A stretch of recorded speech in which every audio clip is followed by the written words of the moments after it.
Olá, Rafael, tudo bem, cara? E aí, César, meu, tudo em paz? Tudo tranquilo, cara. Beleza. Graças a Deus. Tô levando aí. Tá me ouvindo, beleza? Tô te ouvindo, beleza. O áudio aqui tá ok também? Tá suave, ótimo. Tá dando eco não, né? Aqui tá tranquilo, cara. Vamos ver como é que vai estar pro pessoal aí. Ao falar, a gente vê, eu deixei o fone ali do lado, precisando. E aí, bicho, como é que você tá? Você saiu de plantão ontem, né? Hoje, na verdade. Saiu hoje. Saí, na verdade, ontem eu tirei 24, né? Mas eu consegui 12 horas de plantão normal e 12 sobre a vida. Então, graças a Deus, a noite foi tranquila lá, cara. E bom, não morreu ninguém. Essa semana lá no IC tava tranquilo? Tá tranquilo. Por causa da pandemia, eu acho que deu uma queda boa, né, de ocorrência. A gente Ah, fez com certeza. lá, mais de 55% de ocorrência caiu. Só a DDM que aumentou mesmo. É, a DDM não tem como, né? Até os corpos de delito que a gente fez essa semana, a maioria voltada pra violência doméstica, cara. Tristemente. Mas Mas espero. em relação a crimes contra a vida, dignidade sexual, isso aí a gente observou uma grande baixa mesmo. Os números lá chegaram a mais de 60, 70%. Pô, é, Em mas relação ao homicídio, a gente teve uma diminuição de 80% praticamente. é isso Coisa aí. de 20 casos por mês, a gente caiu para 5, 6.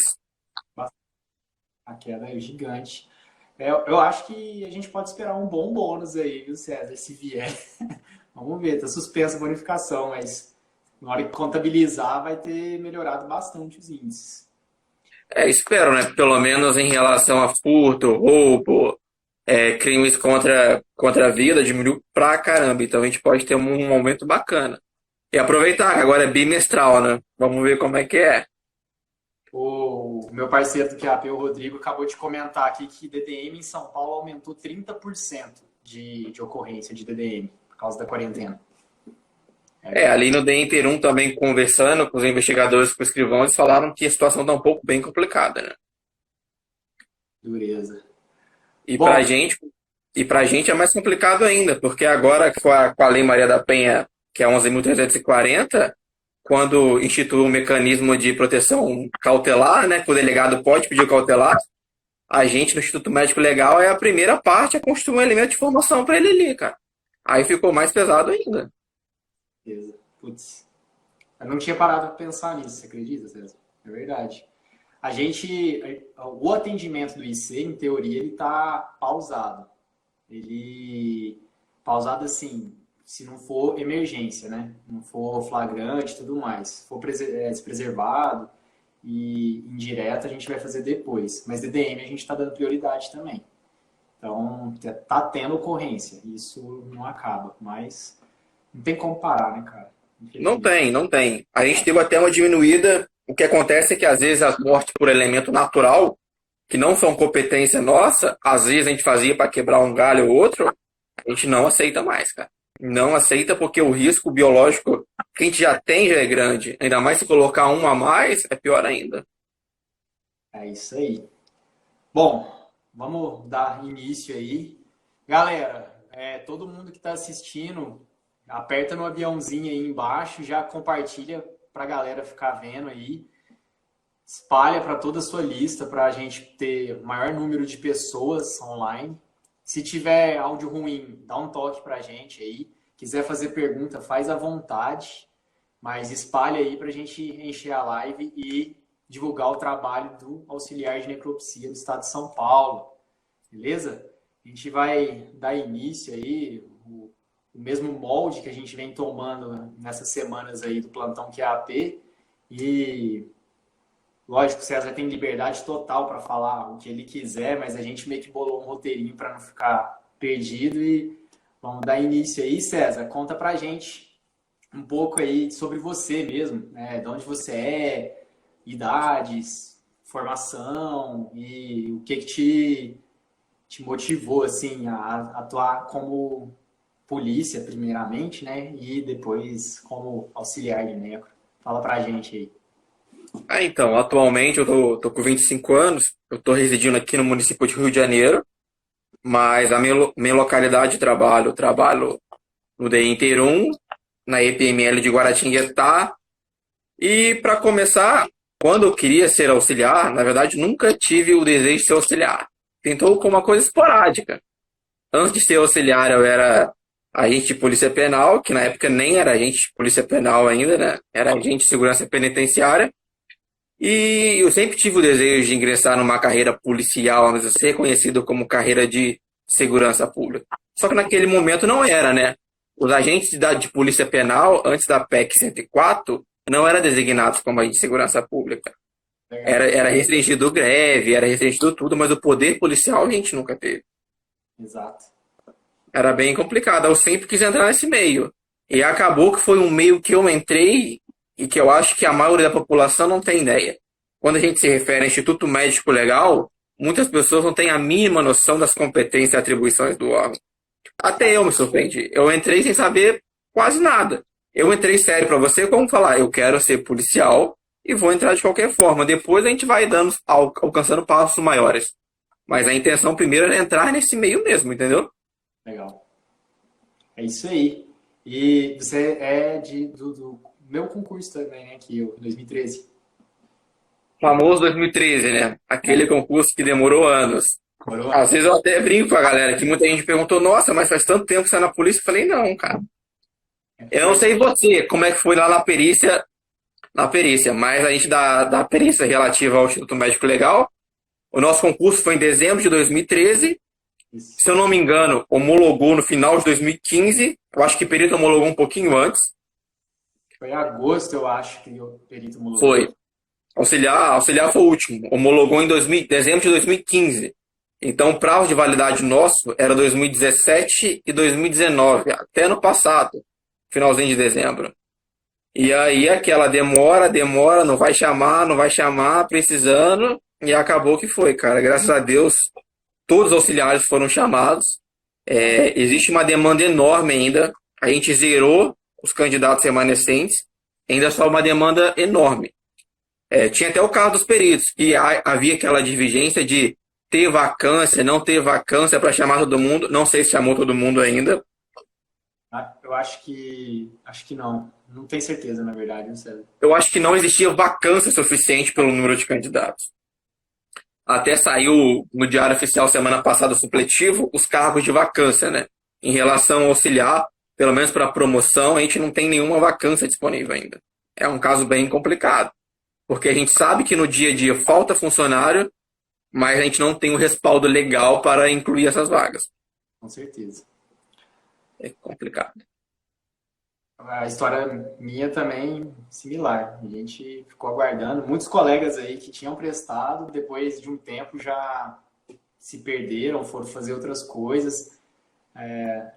Acabaram, muita gente não tomou posse por causa da demora, né, em si, mas graças a Deus eu tô aqui, Rodrigo também, Sara, minha esposa, também tá online aí, acabou de entrar.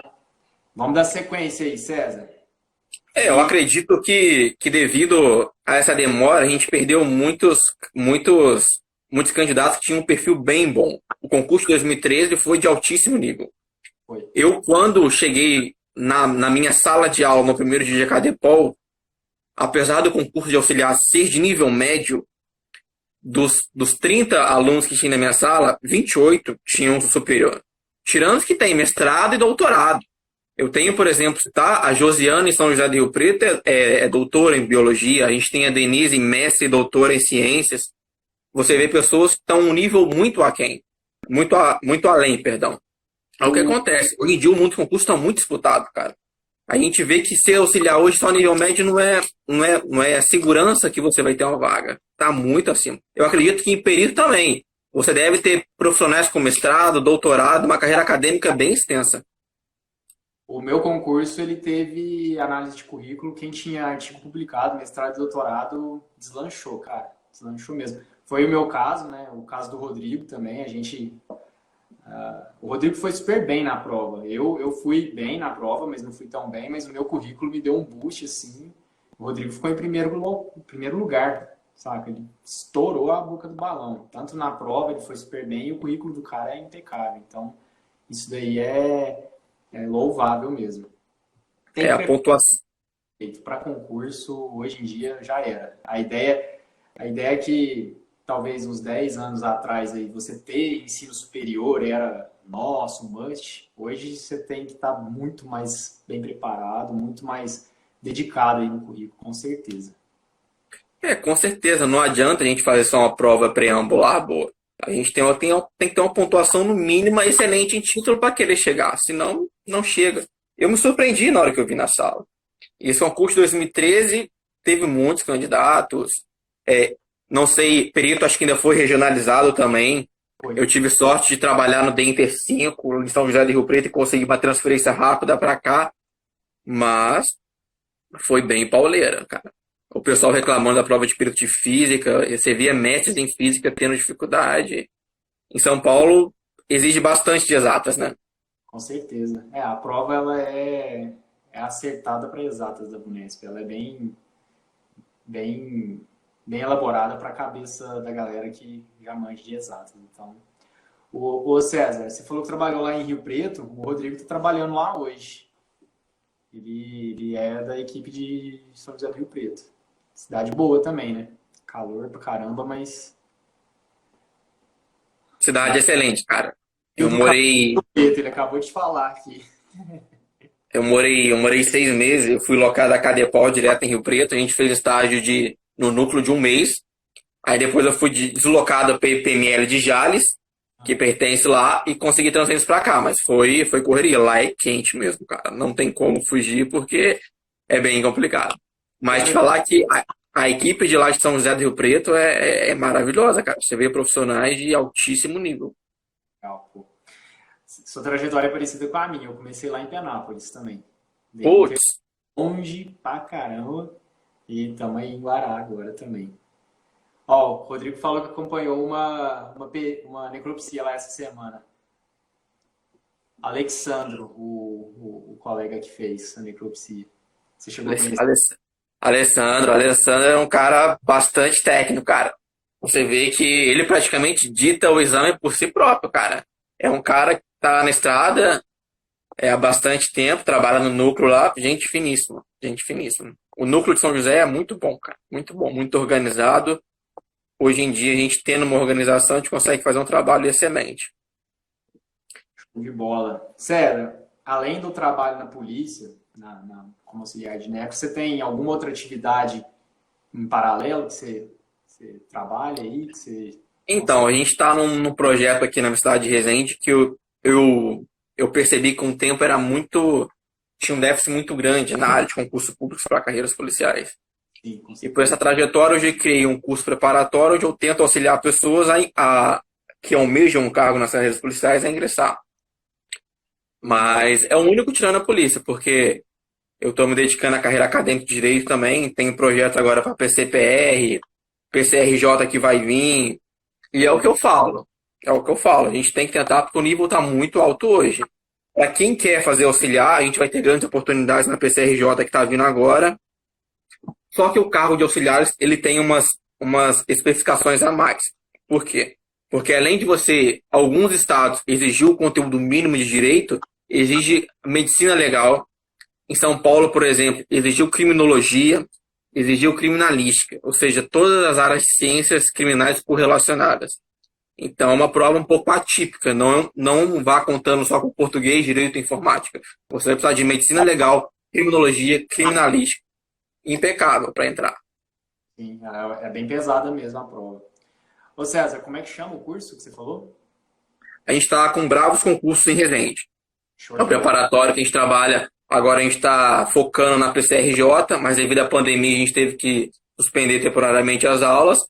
Mas espero que tudo melhorando, voltando ao normal, a gente possa voltar à rotina aí. Combinado. Não, show de bola. Assim seja, cara. Eu e o Rodrigo, a gente tá conseguindo dedicar mais tempo agora ao QAP Concurseiros, justamente por causa da quarentena, né? A gente tá ficando mais em casa e aí acaba dedicando esse tempo extra aí. Mas E o seu cursinho lá, ele é físico, ele é presencial, mas tem EAD. isso. ele é físico presencial. A gente não teve tempo, a gente foi pego de surpresa para montar uma estrutura para manter o padrão digital. Então a gente preferiu suspender e voltar com a física. Mas o QAP tá super bem, cara. De vez em quando eu olho, assisto, eu procuro as aulas de criminologia, porque na PCPR para delegado vão cair sim questões de criminologia, eles sempre dão um bizu ali, a gente sempre dá uma olhadinha e dá um apoio, porque o material é realmente de qualidade, cara. Medicina legal também tô procurando, tá bastante show de bola. Rodrigo manda bem de criminologia, cara. Pode aguardar aí que ele vai conseguir fechar o. Eu tenho O certeza. stall, né? Ele consegue. Certo. Certeza. Fala pra gente o que você acha aí da sua profissão. E é um trabalho que ele existe há milênios, né? Na verdade.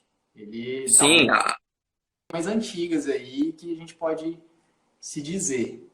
Fala aí pra gente, não deixa eu. juntamente com. A gente tem muitas profissões antigas, até o próprio agente penitenciário, em termos de pena. Mas a gente falando do serviço de auxiliar em si, a gente tem uma história que começa desde a época pré-científica, com as dissecações.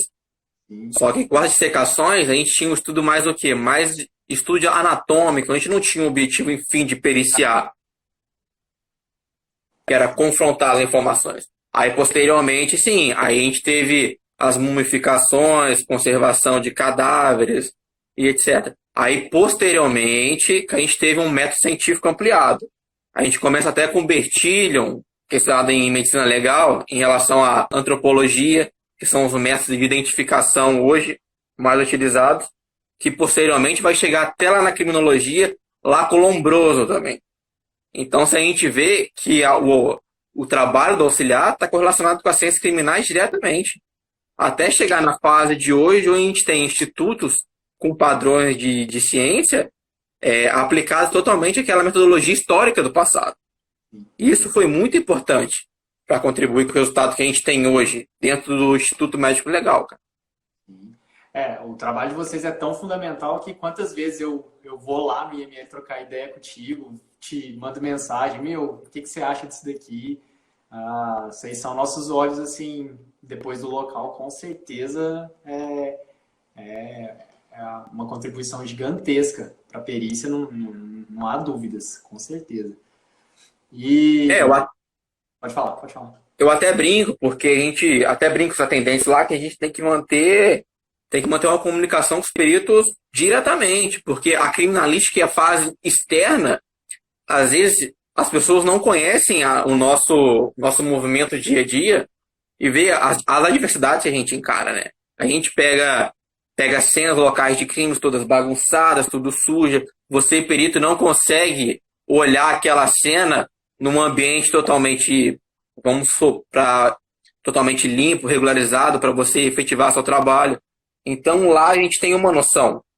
Eu acho que uma ajuda a outra. Tanto a criminalística e a medicina legal andam lado a lado. Então é importante essas comunicações. Não sei, até o Luiz uma vez me perguntou, o delegado chegou a cogitar para mim aspectos de tanatologia, quanto tempo tinha. Falei, cara, entendeu? Aí ele requisita a gente presta esse auxílio. Porque eu até imagino com você, como perito, os delegados devem chegar, Rafael, quanto tempo tá aí? O que você acha disso? A trajetória, entendeu? Deixa pro IML.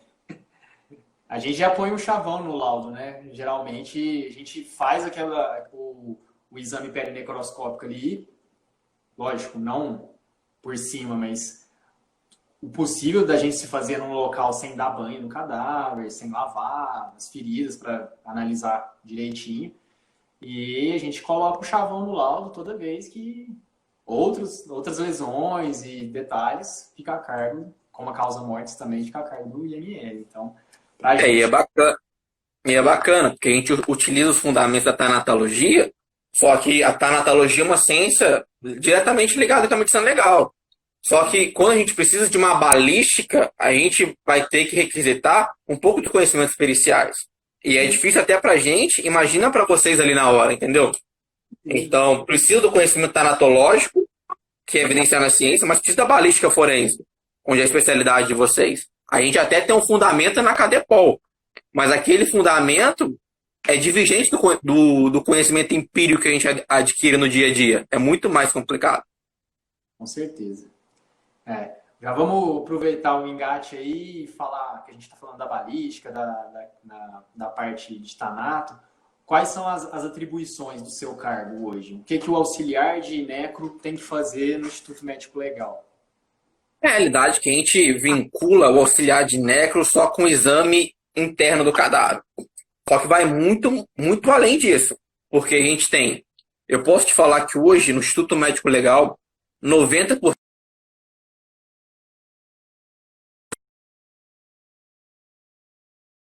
a sexologia forense embutida. E hoje, como policiais civis, pela portaria, a gente exerce basicamente todas as funções. Nós temos a função investigativa, temos a função de papiloscopia, que a datiloscopia para a gente é fundamental. Quantas vezes os escrivões ligam para a gente solicitando uma legitimação onde eles não têm acesso ao LEAD, que é um programa vinculado ao RGD lá em São Paulo, que sem dúvida ajuda muitas pessoas. A gente faz identificação de vários indivíduos através do sistema, até o agradecimento pelos papiloscopistas que nos ajudam.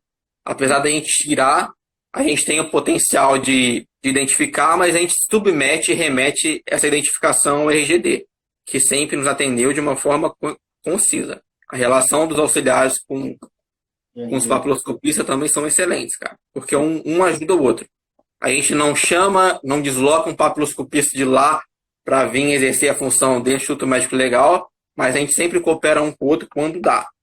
Assim como é com a perícia, assim como é com o escrivão numa requisição onde tem que tirar dúvida, onde casos sérios o delegado vem perguntar, vem colher elementos de informações ali, de uma forma que a gente trabalhe com elementos de informações muito mais concisivos para instruir um elemento de informação para um inquérito. Aqui, você falou aí de não ter o deslocamento de um PAP para ir lá no IML e tudo mais. Eu já presenciei, uma das vezes que eu estava lá contigo, você levantando as impressões dígito-papilares do cadáver e enviando. Acho que no dia, inclusive, o sistema estava fora do ar, você estava puta, não sei se você se recorda disso.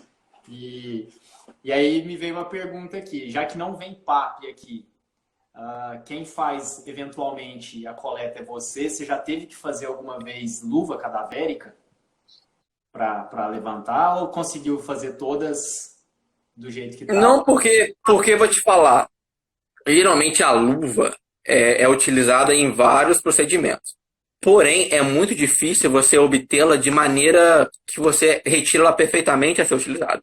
A gente, dentro da antropologia, a gente utiliza outros instrumentos, como a odontologia forense, entendeu? Pelos moldes.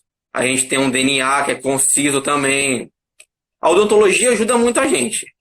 Tirando a papiloscopia, depois quando a gente tem em avançados estados, né, qualitativo, gasoso, até a gente consegue. Agora, quando chega no qualitativo de esqueletização, fica muito mais difícil realizar esse processo. Aí a gente acaba recorrendo à odontologia, à DNA, porque não tem outra forma.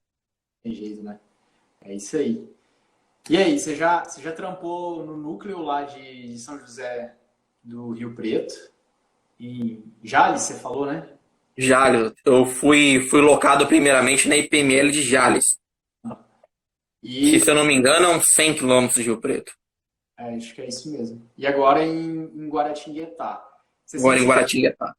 Você sentiu muita diferença do núcleo para as equipes do interior? Você acha que faz muita diferença trabalhar na capital, auxiliar de necro em São Paulo, na capital, e do interior? Já que, tipo, talvez na capital ele tenha até mais acesso aos PAPs e tudo mais, os papiloscopistas, no caso. O que você acha disso?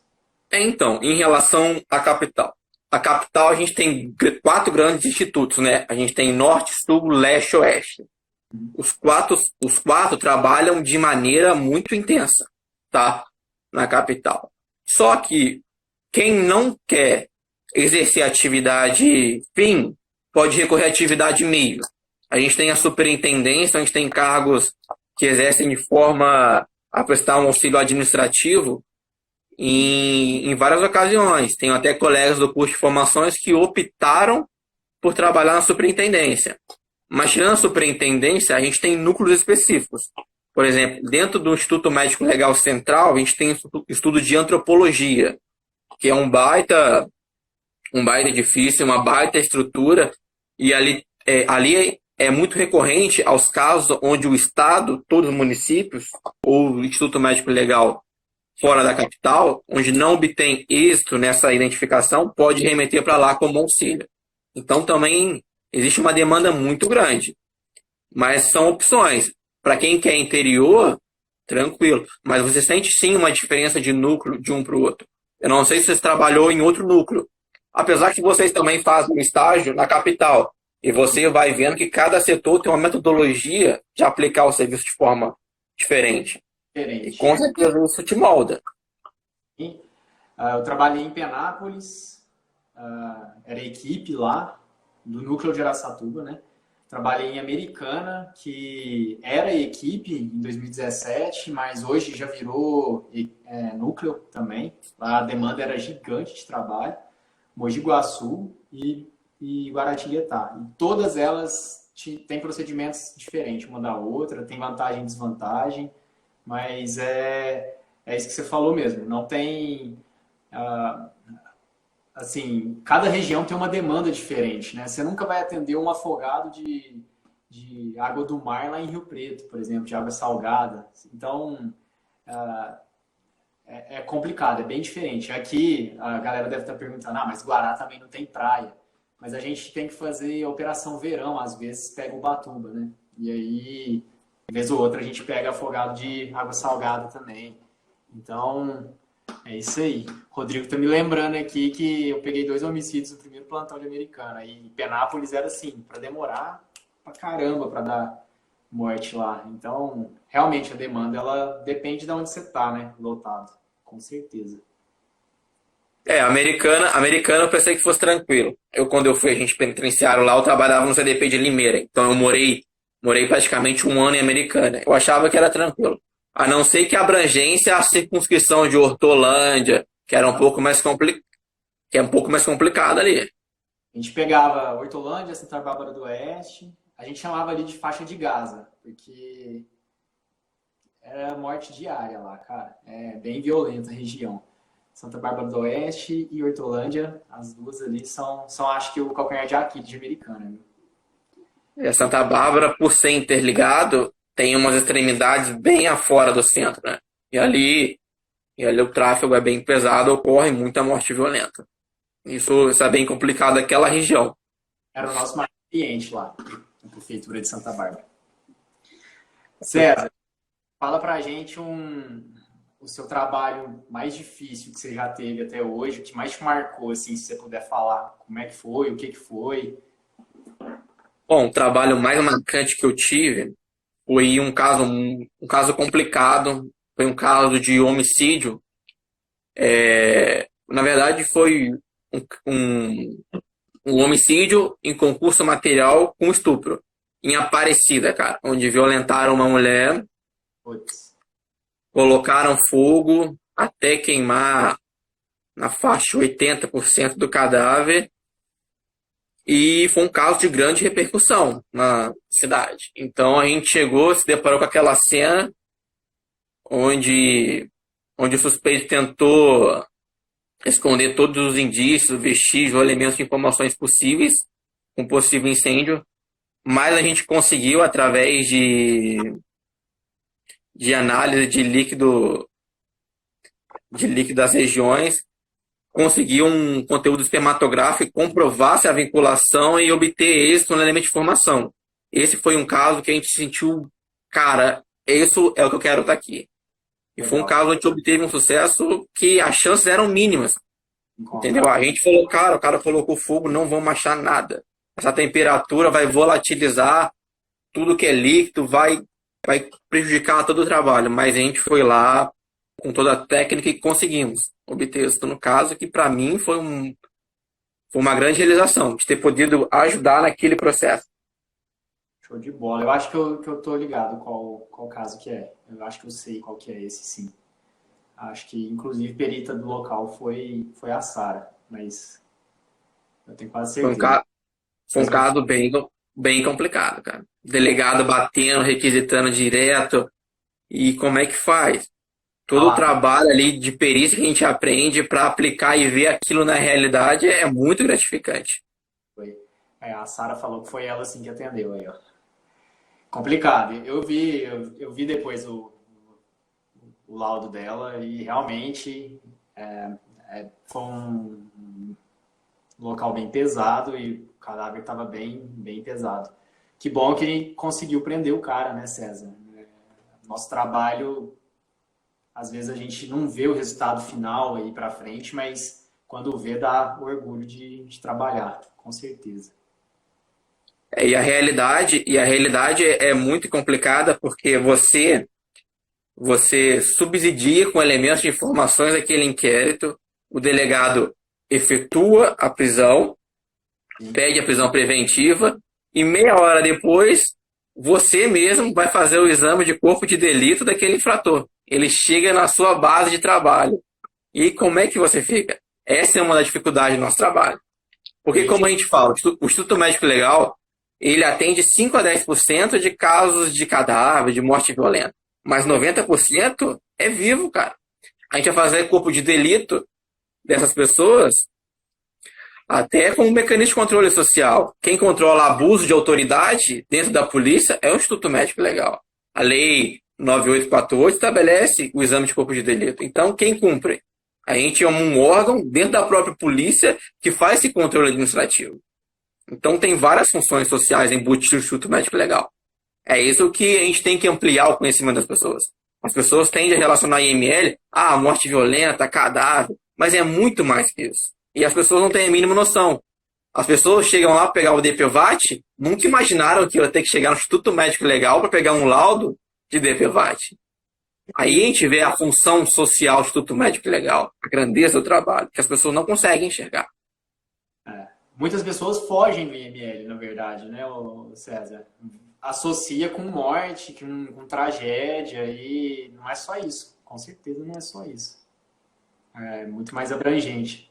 É muito mais. As pessoas têm um medo, um preconceito. Quantas vezes você chegou e falou, nossa, você só faz isso? Mas não é. A gente tem uma função muito maior que isso. Assistência social, quantas pessoas identificamos? Até vivo a gente chegou a fazer solicitação de LEAD para identificar, procurar parentes. Ou seja, a gente utiliza dos meios necessários da polícia como assistente social do município, auxilia a Secretaria de Saúde, entendeu? O Instituto Médico Legal hoje ele tem competência para subsidiar elementos de informações, por exemplo, da Polícia Rodoviária Federal. A gente está ali do lado da Dutra, a PRF, a instituição vai levar para onde? Instituto Médico Legal.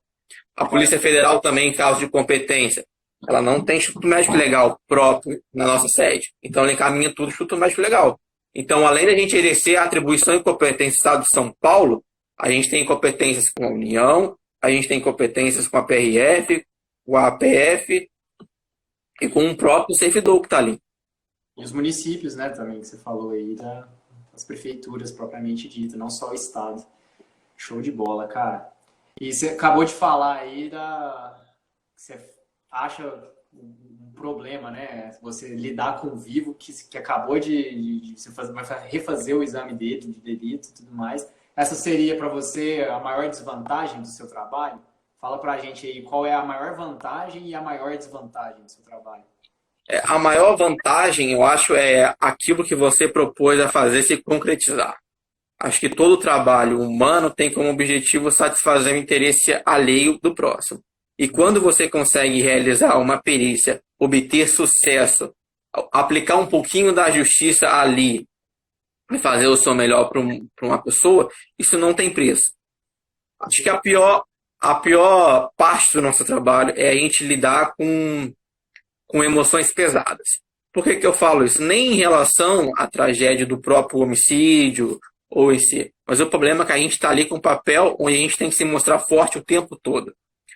Por exemplo, quando tem um caso muito sério de morte ou de cadáver, as pessoas, os familiares desse ente vão lá. Aí você imagina, a gente tem o processo de vitimização, a gente tem o perigo de revitimização numa delegacia e um processo mais ainda lá. Então a gente tem pouquinho abster de puxado daquela família, mas ao mesmo tempo está ali como suporte do Estado para favorecer. Porque a gente sabe que no meio policial a gente é muito criticado. Talvez seja uma das profissões onde poucos conseguem fazer um estrago gigantesco. E a gente, para reverter isso, é um trabalho duro, sério, todo dia, grão a grão. Então, a maior dificuldade é isso. Você sem a linha de frente, ter todo um estresse psíquico mental muito, muito grande e manter essa calma e seriedade e tentar aliviar a dor daquela pessoa. Essa é a parte mais difícil do trabalho para mim. Falou tudo, César. Falou tudo, cara. São anos e anos aí construindo uma boa polícia para uns poucos fazerem cagada e estragar. Realmente, é uma tristeza isso daí. Bicho, a Suelen Beatriz está perguntando aqui, ó, tem como estagiar como auxiliar de necro? Ou isso depende do estado, de estado para estado? Você sabe se tem estágio lá no IML? Bom, Sueli, em regra não temos estágio, porque pelo âmbito ser bem privativo, a lei a gente trabalha com várias responsabilidades objetivas. Aqueles elementos de informações, por mais que a gente propõe uma confiança ao particular, a gente não é permitido por lei orgânica e nem diretrizes e portarias. Por isso, só profissionais relacionados à parte da superintendência da polícia científica e da parte administrativa da civil podem ter acesso. Mas tem procedimentos em relação ao SVO, que são procedimentos municipais, que talvez possam dar oportunidade de estágio e verificação de conhecimento desse instrumento. Legal.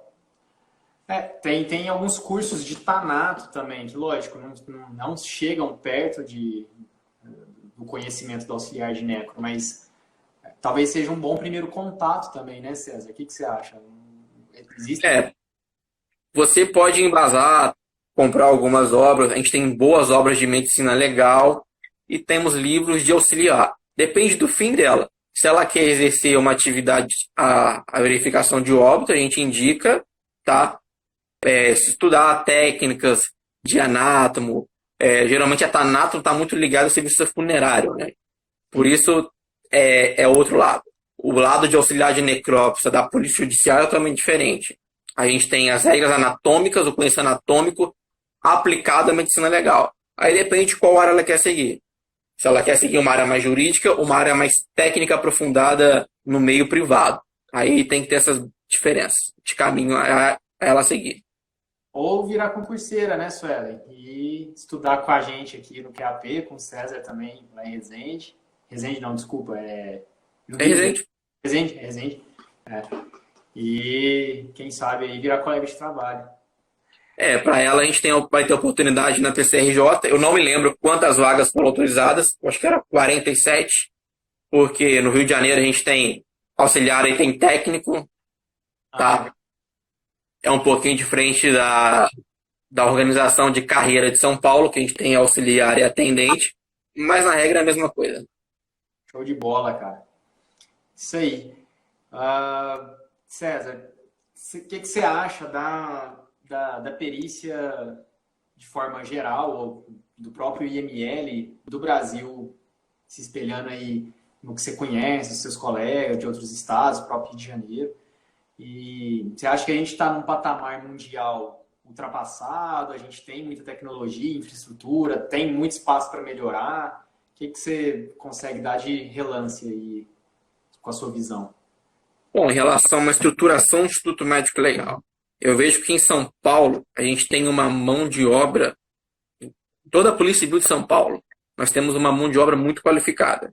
A gente vê isso na Cadepol, com nossos professores, com um padrão acadêmico que está sendo fornecido pelo Estado para a gente.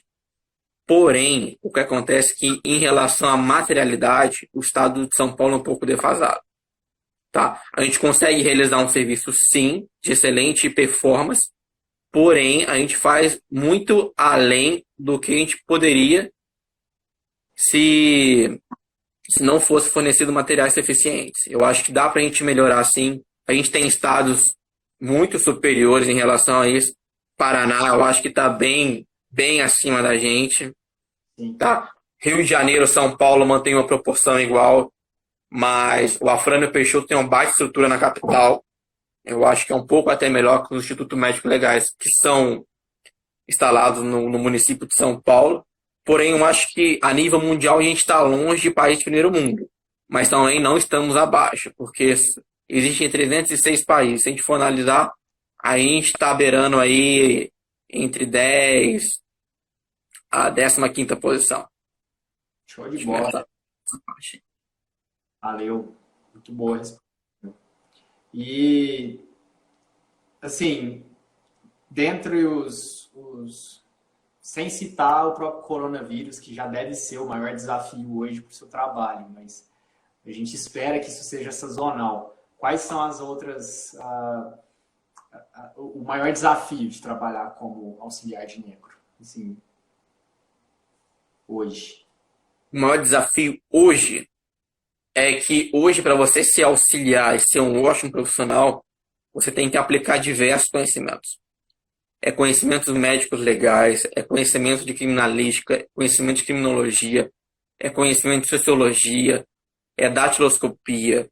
E, para ser sincero, na Cadepol, você tem uma base boa, mas ela não te prepara para lidar com o dia a dia. E isso para mim foi uma grande dificuldade, porque eu tive que aprender a cada dia mais, buscar por fonte interna. Aí, posteriormente, sim, tem os cursos de regularização, mas se hoje você não parar e se profissionalizar por fora, infelizmente, ficar aguardando, você não vai conseguir. E hoje, para si, depende. Porque imagina, não faz nexo a gente exigir uma educação de nível médio que vão te exigir conhecimentos médicos legais, conhecimentos de medicina. Hoje eu vejo auxiliares com 10 anos que, meu irmão, sabe muito mais que muito médico. Porque os caras foram lá e buscaram. E são auxiliares que merecem respeito. E tirando toda a parte profissional, né? Você tem que, por ser incluído em um órgão de segurança pública, tem que conhecer legislação, decretos, sua atribuição, competências, lei orgânica e seguir todo o padrão legal de ser um policial. O pacote completo é realmente desafiador mesmo, né, César? É muito difícil. Ó, a gente tem outro companheiro nosso aí, Ciência contra o Crime, outro canal que a gente está participando, tem um monte de trabalho legal lá sobre ciência contra a criminalidade. Está online aí também, professor Claudemir. E nós temos uma pergunta aqui do FRVB. Auxiliar de necropsia tem que ser o cara, saber muito. Na verdade, não é uma pergunta, é uma afirmação. Ter muita força física, isso é verdade, é um detalhe que a gente às vezes releva, né? Aguentar estresse psicológico e lidar com as piores mazelas humanas, é verdade. Você falou tudo também aí. É bem complicado, porque você leva a um grau cumulativo de funções muito grandes. E hoje você vê mulheres que têm que exigir uma força física e elas dão conta. Tem conhecidas no IML Leste que realizam 15, 20 procedimentos e você chega no final, elas estão 100%. Há um preparo físico muito grande. Em relação ao professor Claudemir, grande mestre, tive aula com ele na Cadepol, uma palestra de luminol que deixou todo mundo de boca aberta. O cara realmente é muito bom. Ele é um mito, Claudemito, famoso Claudemito. Claudemir. Isso aí. Ô César, você falou aí do esforço físico e tudo mais, mas além disso, tem risco rotineiramente. Você já teve algum problema que você se expôs a risco biológico ou por ser um trabalho de risco que você passou algum problema que sua segurança foi comprometida? Olha, não porque a gente tem procedimentos de segurança. Acho que o maior problema nosso, claro que tem o biológico sim, mas eu acho que a integridade física por integrar uma carreira da Polícia Civil, mais especificamente dentro da SPTC. Mas há perigos toda hora, porque se a gente for parar para pensar, geralmente os infratores que estão lá tendem a oferecer um grande risco. A gente faz exames de corpo de delito de 10 em 10 minutos. Então são presos que chegam de 15, 10 em 10 toda hora. Entendeu? E geralmente vem com uma viatura, duas, e quem faz o reforço é você. Você dá sua cara a tapa. Entendeu? É muito complicado. As pessoas falam, não tem noção do que realmente é um instituto médico legal. Se te perguntarem, muitas pessoas não sabem nem que quem está lá dentro é um policial civil. E Ah, tirando que não sabe, entendeu? E aí tem o risco, entendeu? Hoje em dia, eu acho que você pode até falar pelo IC. Geralmente, os infratores não vão atrás para subtrair prova mais de laço probatório, entendeu? Claro que temos alimentos de drogas em grandes quantidades que ficam nas delegacias, eu acho, hoje. Não tem ideia. Mas vão verificar se ocorreu o óbito, era rival de facção, vão fazer resgate. Então, tem todo esse perigo. Eu acho que a integridade física é muito maior, com certeza. entendeu? Você tem que respaldar, porque você tem o apoio da Polícia Militar ali, mas vocês têm que somar em operação conjunta. Quem se garante é só você mesmo, não tem jeito, né? Você pode contar com o colega, mas isso vai levar para a minha próxima pergunta, César. Você acha que é viável, sim, os membros da científica, da SPTC e de toda a polícia científica ter porte de arma, né? Você concorda com isso? Claro, claro. Até porque o Estado de São Paulo é uma exceção em realização à desconcentração administrativa. A gente tem um órgão que é a SPTC, que nós somos vinculados, porém somos da Polícia Civil. A nossa corregedoria, que aplica as penalidades e infrações, é a corregedoria da Polícia Civil. A gente não tem um órgão autônomo independente. A nossa formação é dentro da CADEPOL e a nossa funcional é da Polícia Civil. Nós pertencemos ao quadro da Polícia Civil. Nosso porte também. Até, nosso poste também, até porque não existe dentro do artigo 140, não existe dentro do artigo 144 da Constituição uma definição à superintendente de polícia técnica e científica. Você e o Rodrigo podem falar muito bem, porque eu acho que são poucas as perícias desvinculadas ao órgão de polícia judiciária. Eu não sei se o IGP é desvinculado, mas eu acho que eles têm uma autonomia própria. Aí vocês podem até falar melhor sobre o assunto. O IGP ele é separado, sim. O Instituto Geral de Perícias ele separou tanto no Rio Grande do Sul quanto no Santa Catarina. E Pará, eu acho, também separou recentemente. A tendência é essa, né? A gente tem a PEC para ser aprovada, para incluir no 144, pelo menos, aí, mas ainda tem muito chão para ser andado. Vamos ver o que vira. Porém é um artifício, porque ao mesmo tempo que a gente tem que ter uma imparcialidade por a gente produzir elementos de informação para o inquérito e possivelmente esse elemento de informação virar uma prova numa ação penal ou num processo, a gente tem que ter uma imparcialidade. Mas como é que essa imparcialidade é produzida dentro de um órgão que tem natureza investigativa? A gente tem essa concepção a ser dialogada, que é um tema muito bom para ser debatido. Porém, como é que nós não vamos ter a autoridade, sendo que a gente está vinculado diretamente a homicídios e crimes violentos, onde a gente lidar diretamente com combate ao crime de maneira direta e indireta? No Instituto Médico Legal, a gente teve uns anos atrás um motivo de resgate de fuzil para verificação de óbito. Aí imagina, você não tem nem elementos materiais necessários para combater. Aí muitas pessoas perguntam, pô, o porte é necessário? Eu falo, com certeza. Com certeza. Isso aí, César. Bicho,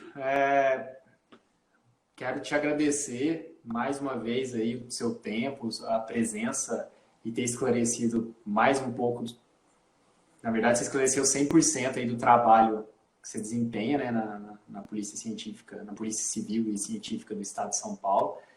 E se quiser deixar um recado aí para a galera, chegar onde você chegou e quiser falar qualquer coisa também, fica à vontade, o espaço é seu aí, a casa é sua. Eu quero deixar um recado para a galera que está estudando, não desanimar. Eu sei que em tempos de pandemia é muito complicado, porque praticamente quando a gente tem muito tempo vago, a gente tende a procrastinar sempre. Então, não esperem. Para quem quer se auxiliar, temos um edital aí muito recentemente que vai ser aberto logo logo, que é do Rio de Janeiro. Então estudem, foquem no último edital, procurem matéria, continuem estudando, porque uma hora ela bate na tecla até chegar. Depois que chegou, você só continua a subir. Esse é o recado que eu quero dar para as pessoas. Aproveitem o tempo de quarentena e produzam. Tem o canal de vocês, criminologia com o Rodrigo tá show de bola, matéria de criminalística, medicina legal. Então, para um auxiliar é isso. Porque a prova em São Paulo basicamente é criminalística, medicina legal, biologia, português e informática. Dediquem esse tempo, aproveitem isso, porque se não bater no Rio de Janeiro, São Paulo logo logo cair, vocês vão entrar. E é esse o recado que eu queria deixar para vocês. Valeu, vamos estudar uma parceria depois, ô César. Fazer uma parceria do QAP com o seu cursinho lá, a gente vê se. Vamos sim, eu acho que a gente tem muito a somar isso aí e alcançar um resultado, porque eu acho que todo conhecimento é pouco ainda. Hoje a gente precisa somar cada vez mais. Isso aí. Mais uma vez, brigadão. Forte abraço aí e tamo no QAP. Abraço. Até mais. Valeu, galera. Brigadão, hein? Tchau, tchau.